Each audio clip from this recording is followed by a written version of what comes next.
ధనుర్మాసం వస్తుందంటేనే నాకు చాలా ఎక్సైటెడ్గా ఉంటుందండి. ముగ్గులు, గొబ్బిళ్ళు, హరిదాసులు, గంగిరెద్దులు ఇలా చాలా చాలా ఎక్సైటింగ్గా ఫాస్ట్గా అయిపోతుందన్నమాట ఈ సంక్రాంతి నెలంతా కూడా. అలాగే రోజుకొక ముగ్గు వేస్తాం కదా. ఈ ముగ్గు వేసినప్పుడల్లా నాకు ఆ గోదాదేవే గుర్తొస్తూ ఉంటుంది. ఆ గోదాదేవి శ్రీరంగనాథుని ఏ విధంగా అయితే పూజిస్తూ ఉంటుందో, రోజుకొక పుష్పాలతో రోజుకొక గోపికని లేపుకుంటూ వెళ్ళి ఎంత డెడికేషన్తో ఆవిడైతే చేస్తారో నాకు ఈ ముగ్గు వేసినంతసేపు అంతే డెడికేషన్ అనిపిస్తుంది. రోజుకొక ముగ్గు, ఆ ముగ్గులో ఒక థీమ్, అలాగే కొన్ని పువ్వులు, కొన్ని పక్షులు, కొన్ని పశువులు, ఇలా రకరకాల ఎలిమెంట్స్ తోటి ఒక్కొక్క ముగ్గు వేస్తుంటే నాకు చాలా చాలా ఇష్టం అనమాట. అది నాకు ఒక మెడిటేషన్ లాగా అనిపిస్తుంది. అలాగే మంచి ఎక్సర్సైజ్ కూడా నండోయ్. ఎప్పుడైతే వంగి వేస్తున్నామో ముగ్గు, అది మనకి మంచి ఒక టోనింగ్ లాగా కూడా పనికొస్తుంది.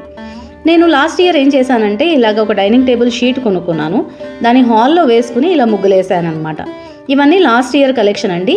ఈ ఇయర్ ధనుర్మాసం రాకుండానే మీలో ఎవరికైనా యూజ్ అవుతాయేమో అని చెప్పి ఇవి నేను షేర్ చేస్తున్నాను.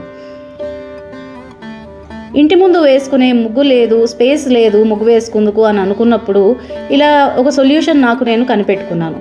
నాకు చాలా హ్యాపీనెస్ ఇస్తుంది ఇది, ఎందుకంటే ఇది నా హాబీ కదా మరి. అందుకని దాన్ని నేను పర్సీవ్ చేద్దామని ఇలా ఒక సొల్యూషన్ తెచ్చుకున్నాను. రోజు ఒక ముగ్గు వేయడం, దాని చుట్టూ ఒక చిన్న కవితలాగా రాయడం నాకు లాస్ట్ ఇయర్ బాగా అలవాటైంది. ఎవ్రీ ఇయర్ ఇప్పటిదాకా ముగ్గులు అయితే వేస్తూ వచ్చాను, కానీ లాస్ట్ ఇయర్ ఒక పెద్ద సక్సెస్ అనే చెప్పుకోవాలి నాకు. నేను చాలా డెడికేటెడ్గా ఒక్కరోజు కూడా బ్రేక్ రాకుండా వేసుకుంటూ వచ్చానన్నమాట. అలాగే ఇది బ్రౌన్ షీట్ అవ్వడం వల్ల నేను దీని మీద రంగులు అన్నవి ఎక్కువ వేయలేదు. ఎక్కువ కాదు, అసలు మకర సంక్రాంతికి తప్ప ఎప్పుడూ వేయలేదు.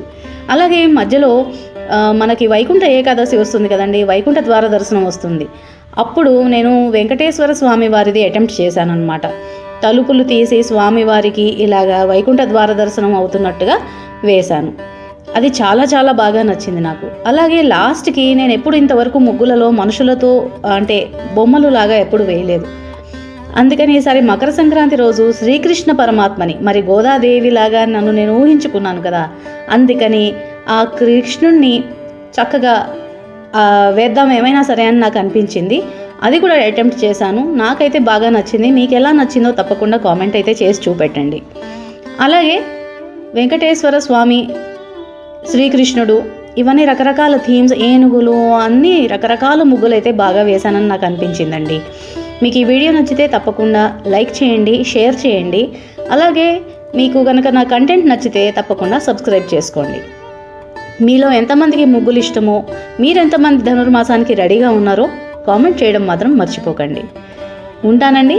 నేను మీ శిరీష నాగా.